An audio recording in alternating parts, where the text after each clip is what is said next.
Oy, pare Koy, nabasa ko na naman yung update mo sa Twitter nung isang araw. Sabi mo doon, and I quote, Halloween yung occasion, pero yung mukha pang Valentine's Day. Hindi ka pa nakontento. Nag-post ka pa ulit, sabi mo, ngayong mundas, dami ko na naman dadalawin. Lalo na yung mga patay na patay sa akin. At ito pa, sabi mo, sa sobrang hot ko, di na maramdaman yung lamig ng Pasko. Hindi ko alam na nag-iiba pala yung okasyon pag andyan ka. Hindi ko alam na buhay pala dinadalaw mo sa undas. Hindi ko alam na ikaw pala pasimuno ng global warming. Kaya palang init-init na ng mundo. Matanong ko lang, pare Koy, kailangan ba talagang ipagsigawan ang kagupuhan mo sa mundo? Nag-hashtag ka pa nga ng pogi problems eh. At ginawa mo pa talaga itong problema. Nakikita mo ba tong hinahawakan ko? Oo, pamaypay ito. Hindi masyadong kalakasan yung binubuka nitong hangin.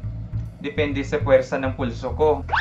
Lumapit ka kaya sa akin at nang lumakas ang ihip nito, hindi ko maintindihan. Yung iba nga, namumroblema sa kapangitan nila. Eh ikaw, nagwapo na, namumroblema ka pa rin. Try nating solusyonan yan. Pakamatay ka na lang kaya o laslasin natin yung pulso mo. Anong pagpapahangin na naman ba yan? Paki-explain. Love you.